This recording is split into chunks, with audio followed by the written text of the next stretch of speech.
Depois de 2 anos a lutar para poder salvar a vida do irmão da minha mãe, levei uma tala e fiquei em coma durante 3 meses. Uma parte do meu corpo paralisou e perdi tudo. Então, sentem, porque aí vem história. Está na hora do pico, pico, pico, pico. Mas antes de irmos para a história, não se esqueçam de subscrever ao canal, comentar bastante nesse vídeo e compartilhar com vossos amigos. Bora para a história. Essa história começou em 2018, quando o irmão da minha mãe, infelizmente, caiu doente. Ele ligou para nós, nesse momento só estava em casa eu e a minha irmã. Quando lá chegamos, ele disse-nos que estava com uma tala. A princípio não sabíamos como resolver a situação, levamos para o hospital, mas não surtiu muito efeito porque vocês sabem que a tala é uma coisa que só se resolve com tradição. Então saímos daí e como um dos vizinhos dele também já tinha uma tala, então encaminhou-nos para alguém, né, para podermos tratar a tala do meu tio. Quando lá chegamos, como meu tio não conseguia sentar, só conseguia ficar deitado, tivemos que ir a pé e era muito, mas muito longe. Andamos uma boa distância e quando chegamos à casa do senhor, ele pediu então que o meu tio sentasse e pediu para que o meu tio tirasse a t-shirt. Quando o meu tio tirou a t-shirt, o senhor começou logo a rir e nós não entendemos o porquê. E ele perguntou, mas vocês não têm ninguém adulto na família que pudesse vos explicar o que o vosso tio tem? Porque o que é que ele tem? Ele não tem tala, ele tem gipalo. E nós ficamos assim, tipo, como assim gipalo? Gipalo é uma doença que é transmitida quando um dos cônjuges trai o parceiro na mesma cama, né? E o parceiro volta a dormir aí, nós não entendíamos o que estava a acontecer. Mas por aí o senhor disse que podia ajudar a fazer o tratamento para o meu tio, só que o meu tio teria que ficar 6 meses lá. E aí foi. Durante esses 6 meses, a mulher do meu tio não visitou o meu tio nenhuma vez.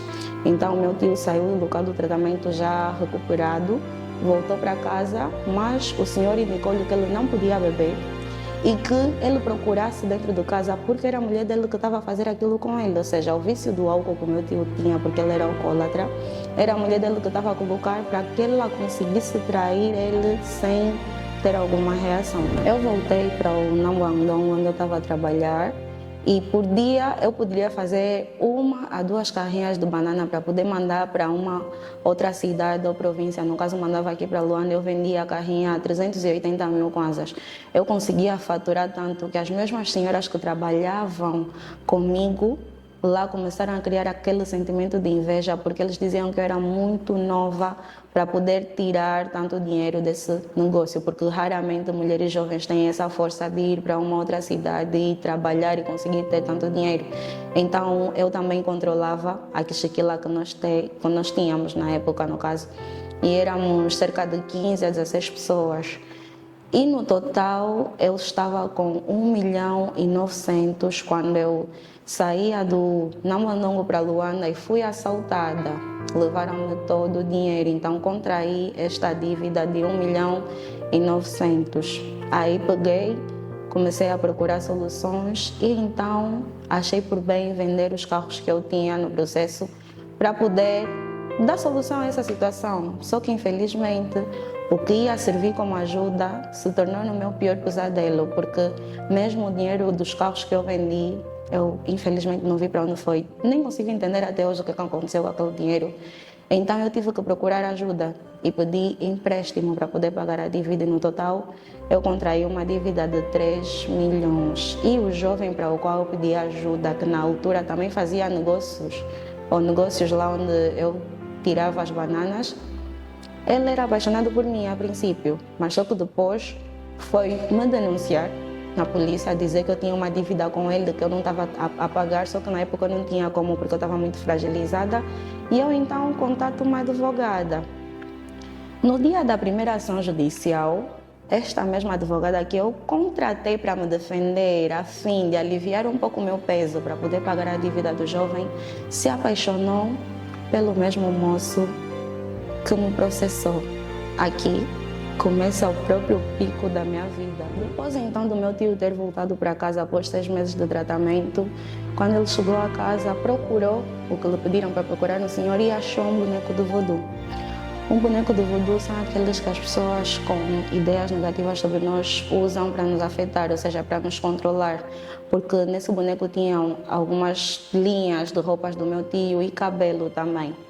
Aí ele contou para nós, né? Caso para mim, para minha mãe, para minha irmã, mas disse que não queria confusão porque já tinha família com a senhora e que não queria terminar o relacionamento, que ia só continuar com o tratamento. Voltamos novamente para a casa do senhor e ele fez 6 meses. Só que quando ele saiu da casa do senhor, né, voltou para casa, conversou com a mulher dele e parece que ele esqueceu que nós existíamos. Disse para nós que já não queria o tratamento, que queria voltar para a vida dele e que só queria estar com a família dele. O tempo foi passando, passaram 6 meses. 1 ano, ele voltou a ficar doente, mas já não tinha solução e acabou então por falecer. Só que os problemas começaram para mim quando, no dia do funeral, a mulher dele aparece com uma suposta carta que o meu tio escreveu antes de falecer, a dizer que morreu triste comigo. E como tradição de família, os mais velhos da minha família disseram que eu tinha que pagar pela vida do meu tio, ou seja, tinha que dar algum tributo, dinheiro, uma oferta para os mais velhos da família, para que a alma dele fosse e não voltasse para me atormentar. E assim foi, eu relutei realmente porque eu tive muito esforço para poder salvar a vida dele. E ele não quis e agora acusava-me como se eu fosse a pessoa que o matou. Peguei 2.000 kwanzas, depois de conversarem muito comigo, que era para entregar para os meus tios como o tributo pela vida do meu tio, mas a minha mãe aconselhou-me a comprar gasosa, porque muitas das pessoas que estavam aí podiam usar aquele dinheiro para poder me fazer mal. Então compramos algumas gasosas e cervejas e aí foi. Só que depois daí o filho da minha irmã mais nova caiu doente. Porque eu já, desde sempre fui uma menina muito batalhadora. Eu tinha 2 carros no processo e eu viajava de uma cidade para outra para poder fazer negócios, para sustentar minha família, porque a minha irmã mais nova não trabalha, o meu irmão mais velho é alcoólatra, a minha mãe vendia, mas não era suficiente para sustentar a família. Quando o meu sobrinho internou no hospital, disseram que ele foi envenenado, né? Ele internou em um hospital das madres. Daí eu voltei para o Namwanongo para começar a fazer então os negócios para poder mandar dinheiro suficiente para o tratamento dele. Ele ficou internado durante 6 meses, mas acabou por falecer, não resistiu. Eis que eu volto então para Luanda, para o funeral do meu sobrinho, que foi uma coisa que mexeu muito comigo. Tivemos a primeira ação judicial e as coisas não correram muito bem para o meu lado.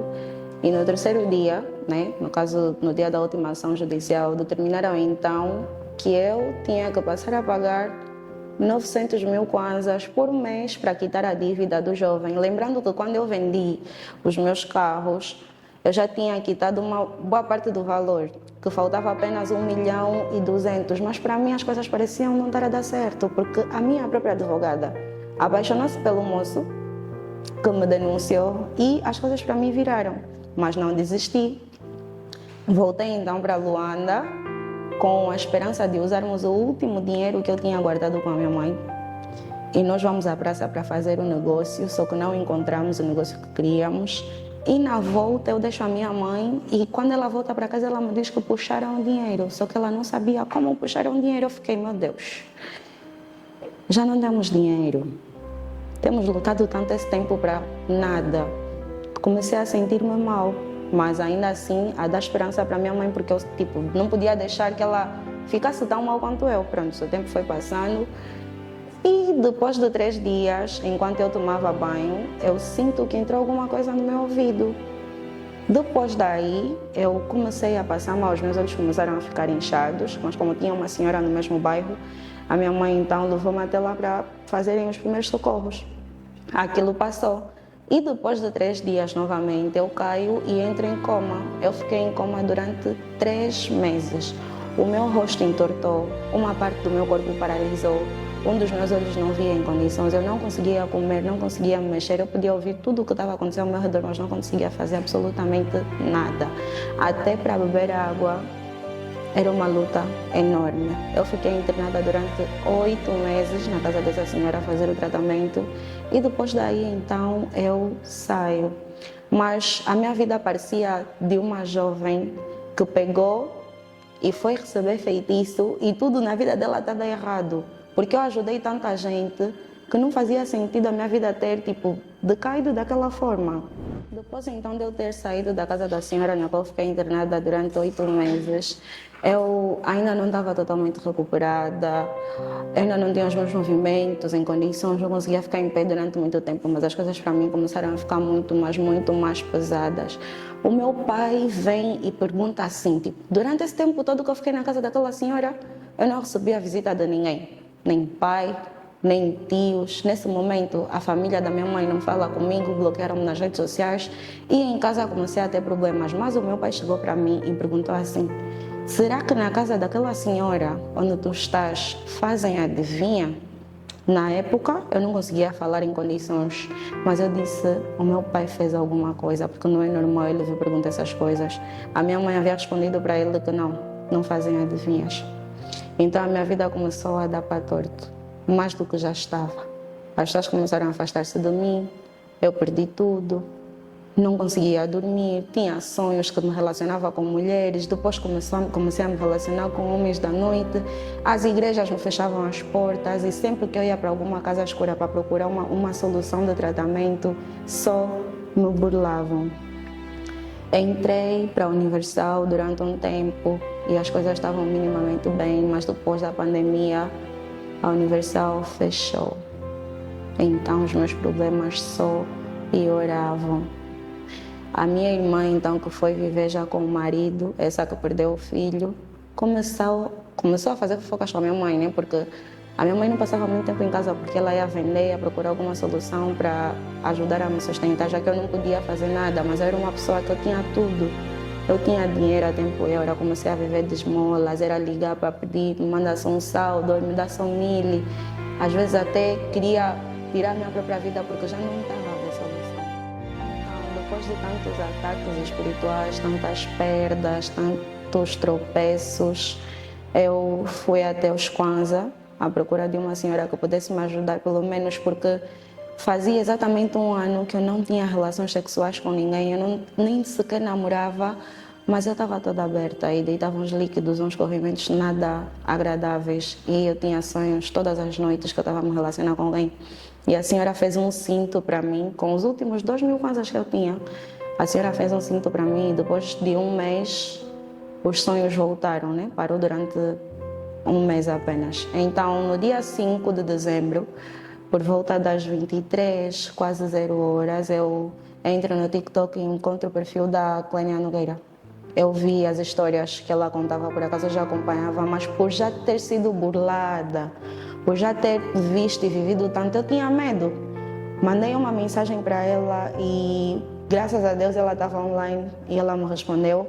E começamos a conversar no WhatsApp e eu expliquei a situação para ela e ela disse-me que podia ajudar, mas que isso só dependia de mim, independentemente da decisão que eu tomasse, só ia dar certo se eu tivesse a motivação e eu aceitei. Então ela encaminhou-me para a pastora com quem ela reza. E logo no dia seguinte eu falei com essa mesma pastora.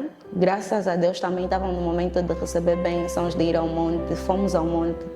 E lá no monte eu comecei a manifestar e tiraram uma cobra na vagina e uma outra nos ouvidos. Aí eu comecei então a ter pequenas melhorias. A pastora, como viu que eu estava muito mal, cedeu-me um quarto da casa dela, onde eu fiquei durante alguns dias. E foram dias muito difíceis. Tivemos batalhas espirituais, porque eu tinha cerca de 14 espíritos no meu corpo, que eu vou preferir não citar quais eram, mas foi um momento muito, muito difícil. Continuamos a fazer o meu processo de libertação até o princípio de fevereiro, quando eu consegui me recuperar. Hoje em dia, estamos em 2024, eu estou bem, me libertei, consegui abrir o meu espaço e sou muito grata por não ter desistido de mim, porque se eu não tivesse a força de vontade de ir atrás, de lutar para encontrar uma oportunidade, para poder continuar com tudo o que estava acontecendo comigo, a minha vida literalmente teria acabado naquele dia, porque eu estava a pensar em tirar a minha própria vida. E esse é o final da história. Se vocês gostaram, já sabem, subscrevam o canal, compartilhem esse vídeo e deixem muitos comentários. Bye!